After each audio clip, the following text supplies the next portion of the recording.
The ultimate guide to playing Lyath on a budget.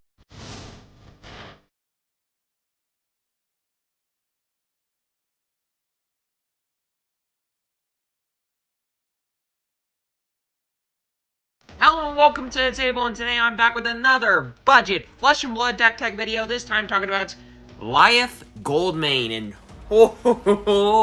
this deck is fun.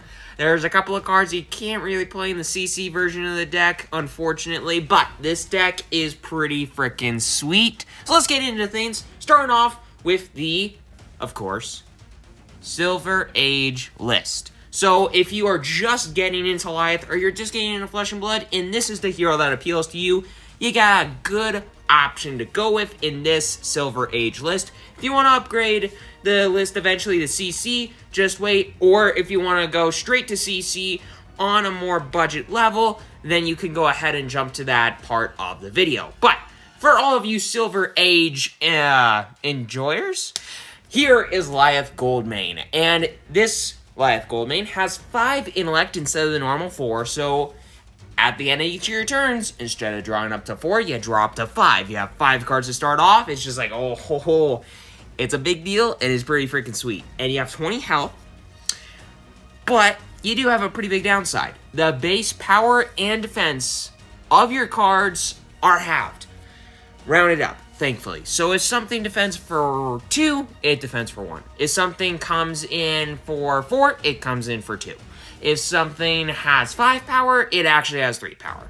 That kind of stinks. But at instant speed, you do have an ability that you're never going to use.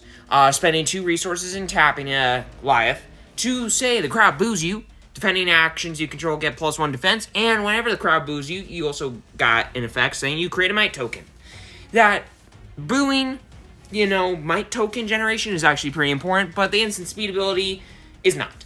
But the deck itself is very, very much so centered around that last line of text.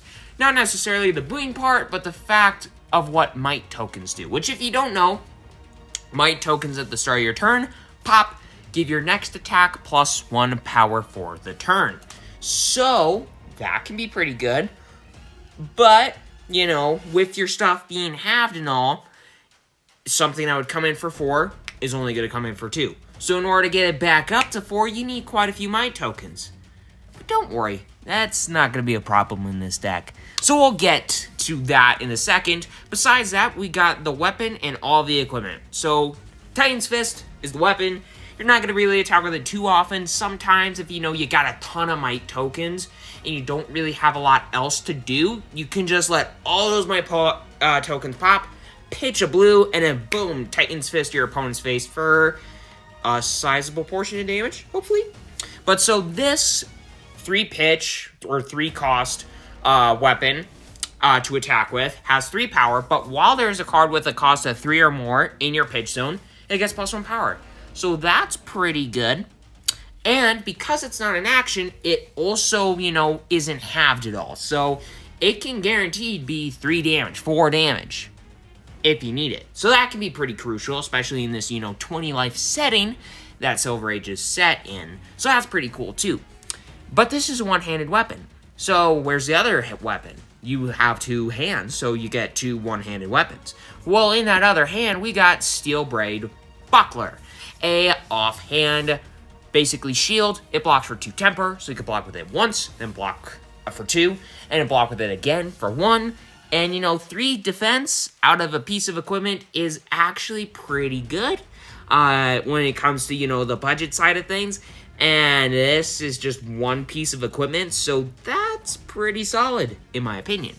Beyond that, you got a couple other cards. You got the legs in Crater Hoof, and this card's pretty good.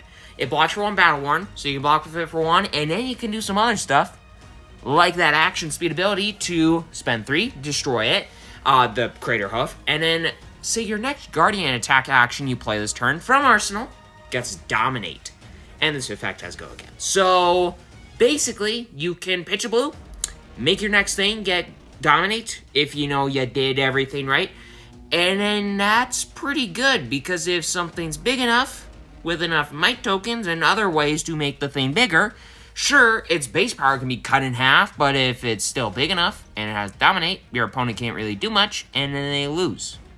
So that's pretty sweet. Beyond that, we also have Mighty Bone Knuckles, a 1-block Blade Break arm piece that, as an action, you can spend 3, pop it, and create 3 Might tokens, which is really dumb, but you can only activate this if you have more life than each other hero, and this effect has Go Again. So, sure, you have that slight downside, but beyond that, it can either block for 1, if you can't use the effect, otherwise you can get 3 Might tokens, which can be a really good way to just end the game. So yeah. Mighty Bone Knuckles can be a pretty sweet card, alongside Horns of the Despised, a 1-block Blade Break headpiece that when it defends, says the crowd boos you. So that's a guaranteed Might token off of life, and it defends for 1. So it can make your next attack on your next turn a little bit bigger because it creates that Might token on your opponent's turn. It goes to your turn, start of the turn, Might pops, and it gives your next attack +1 power, on top of however many other Mights you may or may not have. So that's pretty sweet. And on top of that, just for a little bit of extra defense, you got Blade Beckoner Plating, a 1-block guard well that can get +1 defense while defending a weapon. So it either blocks for 1, or if you're blocking against a weapon, depending on the deck you play, that can be really important, then it blocks for 2 instead. So that's pretty sweet.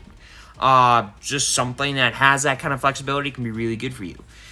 But beyond that, going to the main deck, there are basically 2 halves to the deck. And then, of course, there's the inventory. But for the main deck, there's 2 halves to it. You got the buffers, and you got the attackers. So let's talk about the buffers first, because there's a lot of them. Like Cruel Ambition, a 0-cost reviled action with Go Again that says create 3 Might tokens. Just a single card that can get 3 more powers stapled onto an attack. Granted, you have to wait through all of the turn that you play this, have to wait through all your opponent's turn, and then at the start of your next turn, then you can get the value off of those Might tokens. But it's still really good to set up, get something that's probably, hopefully, going to be really big. So yeah, Cruel Ambition could be a really dumb card. And speaking of dumb cards, we have Edge of Their Seats, a 3-cost Guardian instant aura with suspense, so it enters with 2 suspense counters, but at the start of your turn, you can remove a suspense counter, and when it has none, it gets destroyed. And when it leaves the arena, your next attack gets +5 power. So you can set this up, kind of wait a little bit, and set up this big, strong attack, and it also gets 5 more power, which is pretty freaking good. And there's also Minnowism. So the next attack action you play with a 3 or less base power gets +3 power. And to put it simply, to put it mildly, there are a lot of things in this deck with 3 or less base power. So this Minnowism, a lot of the time, is just going to be an instant, boom, 3 bump to your next attack. So it can sometimes be just a better Cruel Ambition. Sometimes. For the setup factor, yeah, Cruel Ambition can be a lot better, but if you need it right away, whole Minnowism can help you out. And like Minnowism, we got Nimblism, which this Nimblism here is similar, can be worse sometimes, but this Nimblism here also costs 0, and instead of giving your next thing with 3 or less base power, +3 power, it gives your next thing with a cost of 1 or less, +3 power. So that is pretty good, but you have a couple of cards you're going to be attacking with that have more than 1 cost, such as Power Play, which can be buffed with the Minnowism, but not with the Nimblism, so that's kind of a downside, but outside of those niche scenarios, Nimblism is basically another Minnowism. But then, some other buffs, because of course we need more buffs. We got Revolting Gesture, a 1-cost reviled action with Go Again, that creates a Might and gives your next attack +3 power. And then there's Villainous Pose, which does the same thing, but it costs 2 resources. And it gives your next attack +4 power. It technically does something different. The crowd boos you, and that can matter sometimes because there are cards that say, hey, if you've been booed this turn, that could be pretty good for you. So it creates a Might token, but on top of that, it also says that the crowd boos you, which can matter. And it gives your next attack +1 additional power as well. It costs 1 more resource, but it's still a pretty solid card. But then, out of all of the buffs, this is probably one of the best, if not the best. Sadistic Scowl, a 3-cost reviled action with Go Again that gives your next attack plus 5 power and intimidates target hero. So you can look at your opponent in the face, tell him, hey, you think you can get out of this? Think again. I'm going to take one of those cards from your hand at random. I'm going to make it go away. You can't block with it. You can't do nothing with it. And let's see if you can survive this big old punch. So Sadistic Scowl could be pretty freaking good for you. On top of that, we got a couple other buffs. We got the blue edge of their seats, which is the same thing as the red, except it pitches for 3, but it only gives a plus 3 buff. Yeah, that's kind of whatever. And that's it. There wasn't much else. It was just the blue edge of their seats. But then for the rest of the deck, most of the rest of the deck, is the things you're actually going to be attacking with. And, oh, there's a lot of them. So the reason I said Villainous Pose can sometimes, the whole crowd cheers you, that can be a little bit more powerful in some scenarios. Well, one of those scenarios I was talking about is Mocking Blow. Mocking Blow here is a pretty freaking powerful card in combination with something such as a Villainous Pose. It's a 0-cost 1 attack, so its base power doesn't get screwed with at all. But when it attacks a hero, if you have more life than them, the crowd boos you. And if you've been booed this turn, it gets plus 4 power. So it itself can say that the crowd boos you. But if the crowd can't boo you off of this Mocking Blow, having something like a Villainous Pose say, hey, the crowd boos you. Also, you get this cool old buff. And you play a Mocking Blow, all of a sudden, it's normally coming in for 1. Oh, wait, because the crowd boo you, it gets plus 4 more power, so it's coming in for 5. Oh, wait, because the Villainous Pose, given your next attack plus 4 power, it's coming in for 9 damage. That's pretty sweet, not gonna lie. And on top of that, we got Power Play. One of those cards I was talking about earlier, kind of like hinting at earlier, that's really good in combination with Craterhoof. Like, this is the card that you want to have in combination with Craterhoof, basically. Because it has to be a Guardian attack, and it has to be from Arsenal. And Power Play gets a lot of benefits in general. So it costs 3, it comes in for 3. So already got some downsides. It costs 3 to play, that kind of stinks. It'll have 2 base power effectively. But if it was played from Arsenal, it gets plus 5 power. So, if you play from Arsenal, it, for 3 resources, comes in for 7 damage. A 3 for 7, that is on rate. You add on top of that fact that you could give it potentially Dominate with a Craterhoof. That could be pretty sweet. You add something like a Minnowism into the mix, on top of maybe some Might tokens that you got stocked up and ready to go and set up and all that kind of whatnot. And all of a sudden, this Power Play can do quite a bit more work. Quite a bit more work, not gonna lie. We also have a blue copy of this. It's the same thing, but it has 1 power. So, arguably, it's not much worse. It's like, gonna come in for just 1 less power. And it pitches for 3 instead. So, the blue is arguably almost sometimes better than the red. So, there's that too. That's pretty sweet. But then as far as other attacks go, we do have a couple other attacks. Those Mocking Blows? Yeah, we don't have just reds. We have yellows, and we have blues. So with the yellows, the only difference from the reds is that it only gets a plus 3 bump, and for the blues, it only gets a plus 2 bump, but the yellow pitches for 2, and the blue pitches for 2. So that's pretty sweet. But there's a couple other things that, we gotta talk about. We got to talk about some of the other really good Guardian attacks, such as Short Shrift, a 0-cost 2-pitch 3 attack that says if it has power greater than its base, it gets plus 1 power. So it can give itself an even bigger buff, just if it gets bigger. With something such as, a Nimblism, or a Minnowism, or Might tokens that you got piled up, or that card, or that card, or that card, or that card. So there's a couple of ways that you can make this thing greater than its base, have greater power than its base. But on top of that, it has Crush. So if it deals 4 or more damage to a hero, they discard a card. That can be pretty nice, not gonna lie. And on top of that, it's a Guardian attack. That is something that can get dominated off of a Craterhoof. So that's pretty sweet too. But then we got Spew Obscenities This is one of the few Reviled and Guardian attacks in the deck. I think it's the only one, actually. I'm like 99% sure that's the only one. Yeah, yep, that's the only one. So this is a Reviled Guardian attack. That doesn't really matter much. Besides the fact that it's a Guardian, which is good with the Crater thing. But so this is a 0 cost, 3 power, 2 pitch attack. If you control a Confidence or Might token, it gets +1 power. So it can kind of get power grid. It's kind of got a similar-ish effect to Short Shrift, which only thing is that it's kind of worse. But it does have an important on-hit of creating a Confidence token and a Might token. Now, why does that matter? A Might token, sure, is really good, but that Confidence token is especially nice because with Dominate, you can't defend with more than 1 card from your hand. That's pretty good. Spew Obscenities, it can get you a Confidence token, which basically, effectively, says that you cannot have this, whatever, it works the same as a Might token. It pops at the start of your turn, and it gives your next attack an effect.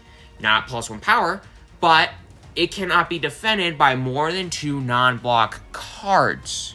See, the thing with Dominate is it can still be blocked by as many pieces of equipment as possible, as your opponent wants. But with Confidence tokens, it's non-block cards. That includes those, good old pieces of equipment. So Spew Obscenities it can create a Confidence token that can then only have something that can be blocked by a max of 2 cards. Whereas with Dominate, it can be blocked by maybe 4 cards, 5 cards, 6 cards, because of the equipment. So that can be pretty good for you with the Spew Obscenities. But then there's Wee Ol' Wrecking Ball. This is very similar, pretty much identical to Short Shrift, but instead of the whole crush having the opponent discard a card, Wee Wrecking Ball destroys a card in their arsenal, which can sometimes be better. Sometimes the cards in the arsenal are going to be better than cards in your opponent's hand, may be the best card that they have access to currently, that they are wanting to play. But if they don't have a card in their arsenal, it's just a much worse Short Shrift. But it can be really good for you, and a really good MVP of the card sometimes. But then on top of that, I also got some blues that you're not going to really play that often. But this is a blue. Pretty much none of it matters. It'll have 1 power. It costs nothing. It blocks for 2, so it'll block for 1. It basically has 1 power and 1 defense. But when it attacks, you can pay up to 3 and create that many mites. So in the niche scenarios where you are going to attack with this, it could make you a lot of mites. And that can be pretty nice. But beyond that, it's mostly just here to pitch for 3 resources. But on top of that, I got Goon Beatdown. And this card, if you have 3 or more auras, which you might be thinking to yourself, well, okay, you have Edge of Eternities, but that's it. Well, those Might tokens and Confidence tokens, those are auras. Those are token auras.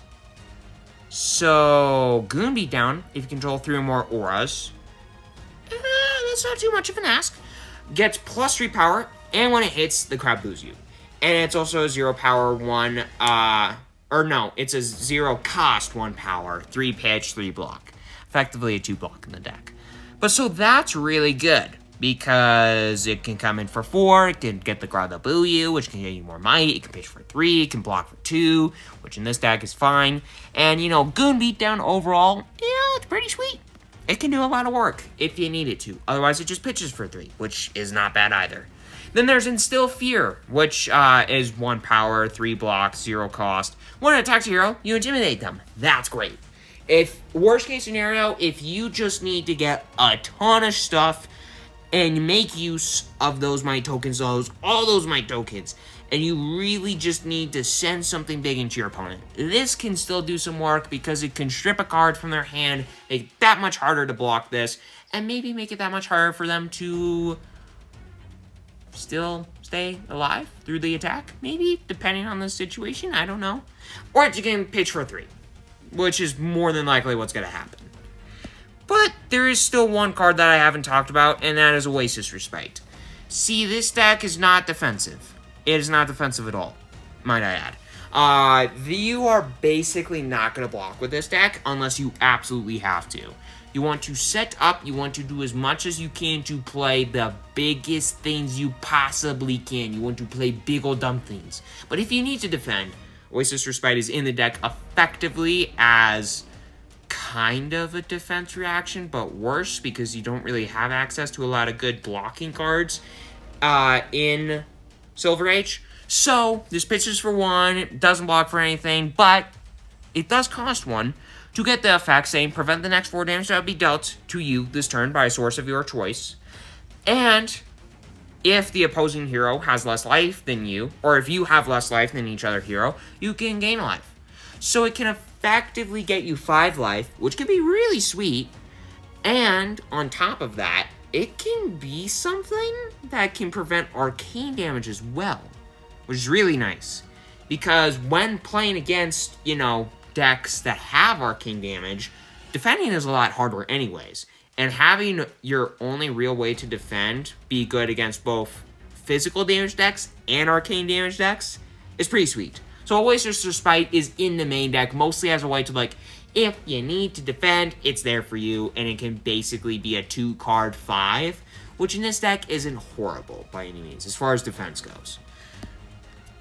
But then getting into the inventory, you have some cards that, if you need to be more aggressive, you can switch out the Oasis Respite and get a card in here that's pretty good.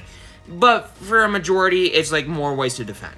So, in the inventory, we got Arcane Lantern as a way to prevent Arcane. It's got Arcane Barrier. It's a great card to take out the Steel Blade Buckler because it'll probably be useless against an Arcane damage deck, always. Null Rune Robe, same kind of deal because the chest piece is in the deck for Arcane damage, or for physical decks, not Arcane decks, so you can switch out the cards that are mainly in the deck to block physical decks, damage-dealing decks, for some Arcane Barrier, so that's nice. But on top of that, you got some other ways to defend, like Steadfast. It costs 3, which kind of stinks, but it prevents the next 6 damage that would be dealt to you by a source of your choice. So that can be a really good way to soak up a ton of Arcane damage, or just a really big attack. And that could be a 2-card prevent 6, which in an average deck is about on rate, depending on the deck. I mean, a majority of the time that's on rate, but in this deck especially, that's pretty sweet, and that's kind of rare. But on top of that, there's also Arcane Polarity. This card costs nothing, but it gains you a life. So that kind of stinks. But if you've been dealt Arcane damage this turn, you instead gain 4 life. So if you get dealt a little poke of Arcane damage by a Rune Chant, for example, you get dealt 1 damage by 1 Rune Chant, and then you have Lethal still coming at you. Well, you can say, oh wait, I want to play this Arcane Polarity, and gain 4 life. That could be a really good way to stay alive just a little bit longer in order to ensure that you can, do the stupid thing that this deck does and send something that only seems to have 1 power in for 13 damage that also has Dominate. So that can be really nice. But then there's Cheap Shot. This card is probably a really good way to just get that out of the opponent's hand, get rid of that Oasis Respite, and then put this card in. This pitches for 2, costs nothing. A lot of the time you'll probably be pitching with it. But if you've been booed this turn, you can play it as though it were an instant, which can be really good. It can be really good for you to be able to play this in instant speed because this is an action without go again. But it does have a line of text saying you deal 2 damage to target hero unless they discard a card. So either way, you're kind of getting rid of resources from your opponent. Sometimes this card isn't going to really do a lot for you, which is why I keep this in the inventory over something like an Oasis Respite, because this, in my opinion, is honestly kind of more niche. But if you need to be really aggressive, this card can actually be a really good way to make your opponent make somewhat tough decisions, maybe, hopefully. So yeah, Cheap Shot, it could do some decent work. But then I have 1 copy of Arrogant Showboating, because this card, it's a decent card. It's a reviled instant, pitches for 3, so that's nice, costs nothing, but it creates a might token for each defending card controlled by an opponent on the combat chain. So basically, if your opponent is really wanting to defend, they're defending a ton. You're playing against a Tough Nut, for example, and you just defend. Well, if you are just getting blocked out by an attack, and then you play this and you create 4 might tokens, that could be really sweet for you. Or if it could just means to pitch for 3, that could be really helpful too. So that's pretty nice. But then, besides that, let's get into the CC deck. If you are wanting to upgrade from Silver Age to CC, and you still don't want to, sell a kidney, check out this list. And then here is the CC list. This one is, got the same concept as the Silver Age list, Lyath still does all the same things, still got the 5 in the legs. It's got 40 health instead of the, 20 health. Stuff still cut in half as far as the base power and defense goes, rounded up. Whenever the crowd boos you, you create a might token. The equipment is a little bit different. You still got the Steel Blade Buckler that's blocking for 2 temper, and the Titan's Fist. 3 power, 3 cost to attack with, and if it's got something with, if there's a card with 3 or greater cost in your pitch zone, it gets +1 power. But the equipment, slightly different. You get access to Snapdragon Scalers, which is not legal in Silver Age, unfortunately, but it is legal here. Legal here, but Snapdragon Scalers, as an attack reaction, can pop, and give something with a cost of 1 or less, go again. Or an attack action, at least. So it can allow you to go a little bit wider, which can be really good in the right scenario, and just kind of do some pretty stupid and broken things. But yeah, Snapdragon Scalers, pretty stupid and dumb, in my opinion. But then there's Horns of the Despised, still in the list. 1 it defends for 1 blade break, the crowd boos you. That's pretty sweet. You got Garland to Sprain, that can pop to get you a resource. That's pretty cool. Doesn't block for anything itself, but yeah, the majority of what matters here is that it can get you a resource.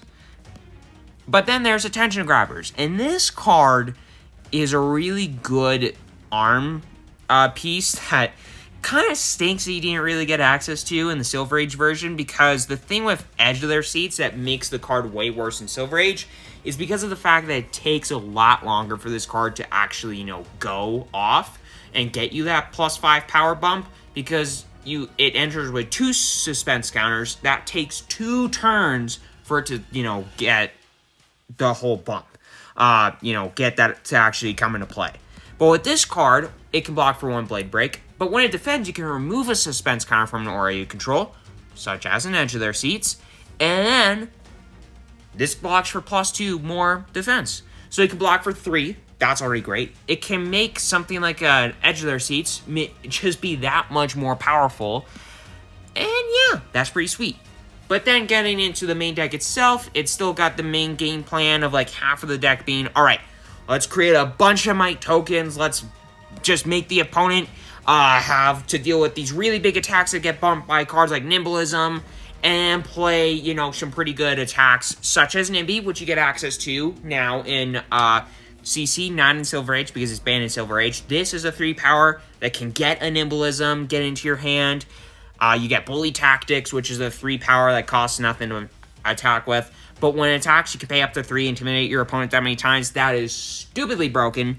If there is any way that you can give this any kind of evasion, all of a sudden this card can end the game like that, if it's big enough. Because, intimidating pretty much all your opponent's hand away is a little bit good, I'm pretty sure. So Bully Tactics is, a pretty strong and powerful card.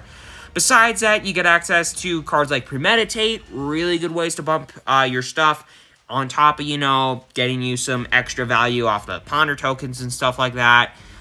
You get access to cards like Sigil of Solace to gain you some life, Fiddler's Grain to gain you some life, as extra ways to have really good defensive options. You also get some super rares that are really strong, like Battered, Beaten, and Broken, that attacks for 1, but when it attacks it intimidates, and if you control 3 or more auras, which, again, those might tokens are auras, this comes in for an additional 3, and when it hits a hero, you destroy an intimidated card they own. So, if that card that got intimidated away, is one of their best cards in their hand, all of a sudden you're getting rid of a card that can completely change their next turn, or you just basically effectively making them discard a card, which is still really dumb, in my opinion. So yeah, Battered, Beaten, and Broken, pretty freaking sweet. And then there's Fix the Match, it's a 2 of in the deck, it's a 0 cost 3 power. When it attacks, you search your deck for a card. You can get anything you want, shuffle and put it on top. And then when it's defense, you clash with the defending hero, and the winner creates my token. All that really matters here is the fact that you can tutor with this thing. That is some pretty stupid things, because getting pretty much anything you want, hint, might be this Bully Tactics, might be, see what I did there? Might, I'm so funny. But then, besides that, you just get access to a couple of better blues. You got Escalate Violence, which is just a way better blue to attack with if you need to. It can bitch for 3, yeah, sure, worst case scenario. But it can come in for a whole cost of 1 resource for 3 power. It's cut in half, rounded up, so 2. But when it attacks, if you control my token, you might control my token, just gotta let you know that. You get to create 3 more. That's pretty sweet. And oh, by the way, this looks like a fat Loki, which I don't know why. That's what I think of when I see this, but it does. So that's something. But besides that, you also got cards like Terra Sunder that you get access to. And this card's just a little bit stupid. It costs, 3 to play, but it pitches for 3, so whatever. If you can't play, you can pitch it. But this costs 3 to play. It has go again. The action that this is, it has go again. But you get your next Guardian attack, plus 1 power, dominate, and when it hits a hero, they discard 2 cards. So that can be pretty sweet. What? So basically, how I was saying Bully Tactics can be a really good card to get rid of 3 of the cards from your opponent's hand. That's not permanently. So with the thing is, with this Terra Sunder, if you get something like a Short Shrift, you buff it to the freaking moon, it deals some damage. If it deals 4 or more, yeah, make your opponent discard a card from its own effect. And then 2 more with the Terra Sunder. And it's going to be a lot easier to do that with, the Terra Sunder giving, the Short Shrift dominate. And, if you have ways to make your opponent have to deal with a bigger threat, that can be pretty sweet. And there's some other cards that you can do that with too, like 2 Steps Ahead. Another, good blue. Costs nothing to play. Doesn't have go again, but at the start of your turn, you pop it, and then you create a confidence token and 3 might tokens. Again, evasion could be pretty good. And in that, confidence, that's evasion. That's pretty sweet. So yeah, a majority of the deck is just, what the deck is set up. Make your next attack stupidly big, and play little tiny attack, wink wink, gigantic freaking attack, defend when you need to, and then kill your opponent, hopefully. But besides that, if you need some extra help, there's some cards in the inventory. You got another copy of Fiddler's Green if you need to be a little bit more defensive. You got, Premeditate if you need to be a little bit more aggressive. You got Razor Reflex if you need to be a little bit more aggressive. This is a 1-cost attack reaction and can give a +3 buff. So when your 1 costs are lower, and when it hits, it can get go again. So that can also be helpful if you need to be a little bit evasive.